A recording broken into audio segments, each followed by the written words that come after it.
नमस्कार खमागणी, मैं विष्णु लांबा। राजस्थान का जिला है जोधपुर और जोधपुर में एक क्षेत्र आता है बिलाड़ा। बिलाड़ा गांव अनेक कारणों से विश्व प्रसिद्ध गांव है। पवित्र है, पूजनीय है और लोग बहुत धार्मिक प्रवृत्ति के लोग हैं। अतिथि सेवा में, प्रकृति सेवा में बड़ा विश्वास है यहाँ के लोगों का। अमृता देवी बिश्नोई ने 363 लोगों के साथ में पेड़ नहीं कटने दिए, लेकिन अपनी गर्दनें कटवाने मंजूर समझा। ऐसा ये जोधपुर क्षेत्र और यहाँ के लोगों में अतिथियों के प्रति, गौ गायों के प्रति, बेजुबान पशु पक्षियों के प्रति इस प्रकार का अनेक परोपकार के उदाहरण यहाँ पर मिलते हैं। आज हम बिलाड़ा में हैं। बिलाड़ा का एक कल्प वृक्ष है। राजा बलि से भी यहाँ का कनेक्शन है, पांडवों का यहाँ से कनेक्शन है, महाभारत का यहाँ से कनेक्शन है। आई माता का भी एक स्थान है जो अपने सिंदूर को लेकर के बड़ा प्रसिद्ध है। मैं कई सारे सदपुरुषों के कारण यहाँ पर आता रहा हूँ। मुझे यहाँ जनता जनार्दन का, अच्छे लोगों का आशीर्वाद लंबे सालों से मिलता रहा है। पश्चिमी राजस्थान और स्पेशली जोधपुर मुझे बहुत प्रिय है।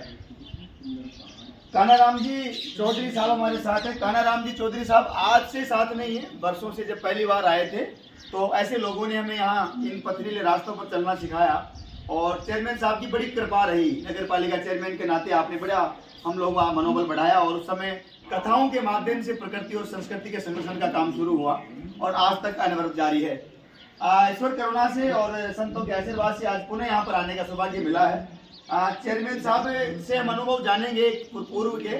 उससे पहले हम बात करेंगे, हमारे साथ में पुजारी जी हैं, जयराम जी की। पुजारी जी, पूरा नाम क्या है आपका? ये स्थान कब से है, क्या मान्यताएं हैं और क्या जानकारी आप देश और दुनिया को देना चाहेंगे? ये वृक्ष देवताओं और राक्षसों के बीच में समुद्र मंथन हुआ नहीं, और मंथन में एकदम से निकला गया। तो ये भी है, कल तक भी समुद्र मंथन निकला हुआ है। देवताओं और राक्षसों के बीच में समुद्र मंथन जब हुआ तो उसमें कई रत्न निकले, उनमें से एक रत्न कल्प वृक्ष भी था जो अपने सामने विराजमान। अपने सामने विराजमान ये वृक्ष राजा बलि के यज्ञ में ने बुलाया हुआ है।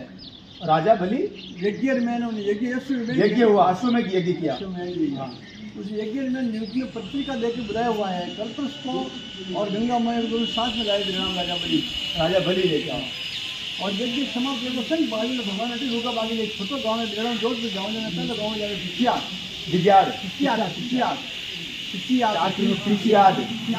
पिचियाट गांव है।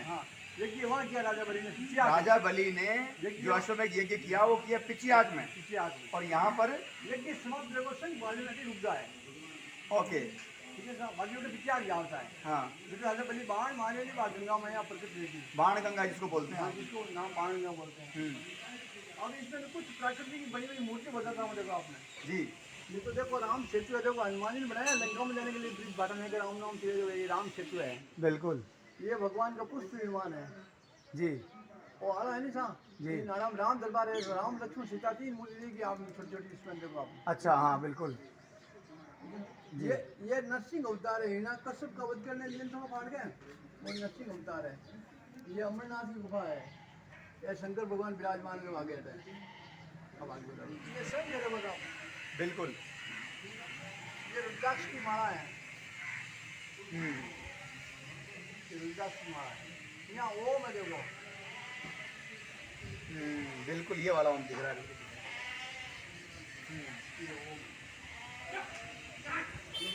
बिल्कुल बिल्कुल दिख रहा है। तो हाथ पे देखो स्वास्थ्य। बहुत बढ़िया। ब्रह्मा विष्णु महेश। बिल्कुल ब्रह्मा विष्णु महेश। बिल्कुल।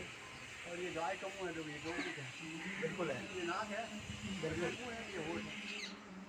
दादा को लगाएं जी, तो प्रधान नहीं, कोई हाथी सूंड बोले, कोई गधा नहीं सूंड बोलेगा। कोई हाथी सूंड बोलते हैं और कोई गधा नहीं सूंड बोलते हैं। क्या बात है, आस्था है। इस वजह से आप भी कहीं भी हाथ घुमाओगे नहीं। हाँ, तो खड़ा से नहीं आगे विशेष बात ध्यान है। छड़ा लिया सरूर का छाल नहीं, हरूर का छड़ा लिया करे। आपने हरूर का हाथी को मार सकते एकदम घुमा के देखो आप। बिल्कुल बिल्कुल बिल्कुल। ये कितना पुराना वृक्ष होगा? जी, ये गंगा है, ये यमुना है, ये सरस्वती है, ये प्रयागराज का त्रिवेणी संगम है। क्या बात है, बहुत तीसरा लेते देखो ये। बिल्कुल बिल्कुल, बहुत बढ़िया। आइए जी। हनुमान जी का रूप है। हनुमान ये हनुमान जी पैर है देखो। ये पेट है, ये मुंह है, ये मुकुट बनेगा हमारा का। हाँ, अरे वाह वाह वाह, बहुत बढ़िया। ये हनुमान जी बिल्कुल बिल्कुल बिल्कुल, आपने अच्छी छाती है, ये मुंह है, ये मुकुट बनाया हुआ है। हनुमान जी का बाल स्वरूप है ये।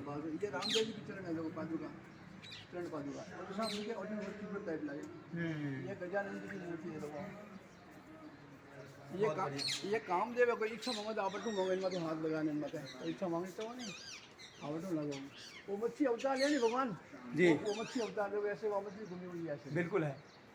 मच्छी अवतार भगवान शरीर में देते हुए स्वास्थ्य की छाया में श्री भगवान का प्यार है, ऐसे भगवान का फण है भगवान लेते बहुत बढ़िया। ये नाभि है। बिल्कुल बिल्कुल ऐसा। वो कच्छप अवतार यानी भगवान, जी जी। वो कच्छप अवतार यानी वो ऊपर वाला ढूमा है नहीं वो वाला, वो कच्छप अवतार है। तो ये जाली लाइन है देखो ये, और ये पतली लाइन है, ये नाग नागनी का जोड़ा है, और ये फन दिख रही है आपने ऊपर दिखाया हुआ है। बिल्कुल बिल्कुल बिल्कुल है साहब, ये बड़ा जबरदस्त है। और इसके ऐसा लग रहा है सांप ही लपट गया है। इसके पत्ते भी देखो अपनी उंगलियों की तरह, 2 भी है, 3 भी है, 4 भी है, 5 भी है, 6 और 7 भी है, ठीक है साहब। और 5 पत्ते सबसे ज़्यादा है। ये 5,000 वर्ष पुराना है साहब, 5,000 वर्ष पुराना है। ओम जी हमारे साथ में हैं। ओम जी ने अपने अनुभव से अपनी आस्था को भी शामिल किया, श्रद्धा को भी शामिल किया, विश्वास को आप भी शामिल कर सकते हैं। उन्होंने अपने तरीके से अपनी बात रखी है, लेकिन इन सब बातों के पीछे मोटी बात यह है कि भारत में पेड़ सिर्फ पेड़ नहीं है, साक्षात परमात्मा का स्वरूप है। भारत में पेड़ पौधे और पशु पक्षी सिर्फ भोग का साधन नहीं है, हमने उनमें चींटी में भी ईश्वर का वास अनुभव किया है। और संभवतः यही कारण है कि हम लोग जब भी कभी परोपकार की बात आती है, मानवता की बात आती है, तो छोटे छोटे आज इनोवेशन दुनिया में करने की एक बात चल रही है, शब्द देने की बातें चल रही है।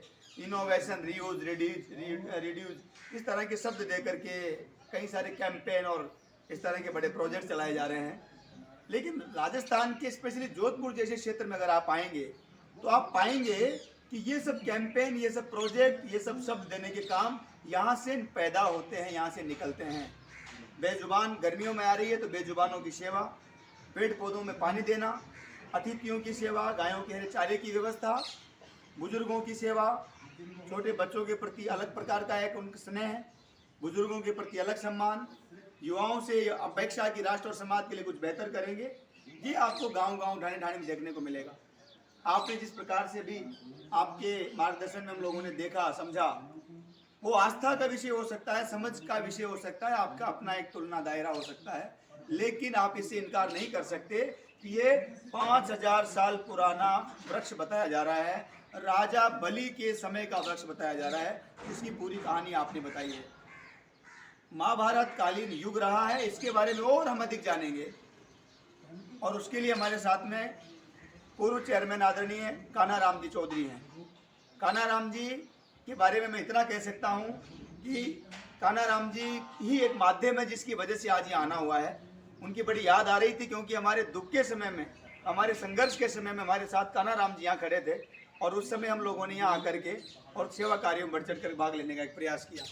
मैं कान्हाराम जी का आभार व्यक्त करते हुए और कल वृक्ष की छाँव में अनुरोध करूंगा कि किस तरह का यहाँ से जुड़ाव रहा है। और मैंने सुना है कि बाणगंगा का भी यहाँ पर अभी आप बता रहे थे, क्या कहानी बाणगंगा की, कल वृक्ष कब से माना जा रहा है और वहाँ पर बाणगंगा जहाँ पर वहाँ शिव स्थान भी बताते हैं, तो क्या कहानी है ये? बाणगंगा के अंदर क्या है कि राजा बलि ने यज्ञ किया था तो उस वक्त पानी की एक कमी थी। पानी की कमी के कारण गंगा को बुलाने के लिए उन्होंने तीर लगाया था धरती पे, तो स्वयं गंगा जहाँ तीर लगाना। उस काल में जब राजा बलि ने यज्ञ किया था अश्वमेघ यज्ञ, तो उस वक्त पानी की एक कमी थी हमारे बिलाड़ा में। तो बिलाड़ा में पानी की कमी के कारण राजा बलि ने गंगा को बुलाने के लिए तीर लगाया और उससे बाणगंगा उत्पन्न हो गई। जय हो। वो कई वर्षों तक चलती रही, अभी तो विलुप्त हो गई। नदी विलुप्त हो गई, अवशेष मौजूद है? हाँ, नदी तो है, हाँ, और जो पानी पहले बहाव था ना वो मौलिक स्वरूप में नहीं है। तो उसमें कहीं न कहीं आपको अपेक्षा है कि जल शक्ति मंत्रालय बना है केंद्र में, और जोधपुर के ही हैं गजेंद्र सिंह जी, तो उनसे उनकी नज़र नहीं पड़ी कभी आज तक उधर? पड़ी तो है सर, पर उनको भी तो कुछ क्षेत्र होता है ना, उनसे हमने कई बार निवेदन भी किया है। अच्छा, गजेंद्र सिंह जी शेखावत, जल शक्ति मंत्री भारत सरकार, जो जोधपुर के रहने वाले हैं, बिलाड़ा में बाणगंगा को पुनः मौलिक स्वरूप मिले इसके लिए आपकी और आप जनता जनार्दन की ओर से निवेदन किया जा चुका है जी सर, और आपको आशा है कि आगे कुछ होगा, होगा, निश्चित रूप से वो प्रयास करेंगे। बिल्कुल सर। तो गजेंद्र सिंह जी शेखावत गज्जू बना हम सबके प्रिय नेता हैं और हमारी आशा है कि जल शक्ति मंत्रालय के माध्यम से ये बाणगंगा का जो मौलिक स्वरूप है वापस लौटे और निश्चित रूप से ऐसा लोगों का विश्वास भी है। मेरा भी कई जगहों का विश्वास है, उनके क्षेत्र के लोगों का विश्वास है। तो ये साथ और विश्वास की जो कहानी चल रही है तो हम भी आशा करते हैं कि हमारा भी कहीं न कहीं साथ वो चरितार्थ हो। खैर तो कल्पक सर ना, जी, ऐसा कहा जाता है कि यहाँ पे जो भी मनोकामना सच्चे मन से की जाती है वो पूर्ण होती है। क्या बात है। तो हम भी ये निवेदन करते हैं, ये भी आशा करते हैं कि जो आज हम मनोकामना है कि हमारी जो बाणगंगा नदी है वो वापस अपने स्वरूप में आए। बिल्कुल बिल्कुल गज्जू बना तक बात पहुंचेगी और कल्पक भगवान से भी यही प्रार्थना करते हैं कि हमारी बात वहाँ तक पहुँचाए। वहाँ पर सुना शिवलिंग भी है। शिवलिंग तो यहाँ है, कल्प ये हर्षदेवल है। हर्षदेवल, ये हर्षदेवल का क्या है? वो कहानी बताते हैं जी। एक तो जब महाभारत युद्ध हुआ था, अच्छा। तो पांडवों का जो वनवास था तो पांडव एक दिन के लिए रुके थे। हाँ। तो रुकने के लिए उन्होंने अपने एक स्थान बना लिया, उसको हम बंधु हर्ष। हाँ, ये हर जगह कहानी हम सुनते हैं कि कुंती जो है वो शिवलिंग पूजा किए बगैर भोजन नहीं करती तो थी। वहाँ पे तो ऐसे कई जगहों पर उन्होंने शिवलिंग बनाया। अपने अभी अपन वहाँ चलते हैं, अच्छा। ज़्यादा दूर नहीं है, अच्छा, उसके भी अपन दर्शन करें। क्या बात है। क्योंकि नहीं, मैं मुझे- शिव जी के बिल्कुल जाना नहीं, चाहूंगा। मुझे विश्वास है कल वक्त भगवान अपनी ये भी मनोकामना पूर्ण करेंगे। क्या बात है। तो अपन वहाँ हस्ती दूर चलेंगे वहाँ पे तो थोड़ा सा- कानाराम जी चेयरमैन साहब का फिर माध्यम बने हैं और बात शिव की हो तो फिर मैं ना कर ही नहीं सकता। हम हर्षदेवल चलते हैं और बाबा महाकाल के यहाँ पर शिव रूप में शिवलिंग के रूप में दर्शन करेंगे और बात जानेंगे कि किस तरह से कुंती और शिव जी की साधना और भक्त और भगवान का जो संबंध रहा है उसके कारण से वहाँ पर क्या रहा है। तो हम लोग चेयरमैन साहब के साथ हर्षदेवल के लिए चर्चा कर रहे थे पुजारी जी से, जो यहाँ पर कल्प वृक्ष स्थल बिलाड़ा जोधपुर राजस्थान में सेवाएं दे रहे हैं। आपसे अभी हर्षदेवल के लिए विदा होते समय अचानक ध्यान में आया कि यहाँ पर एक समाधि है और हमने सवाल किया तो एक रोचक जानकारी मिली, सोचा आप तक ये भी साझा करते चले। यहाँ पर लिखा हुआ है गोगरा वाली माई की जीवित समाधि। ये जीवित समाधि, आप इधर आ जाइए, आगे आ जाइए।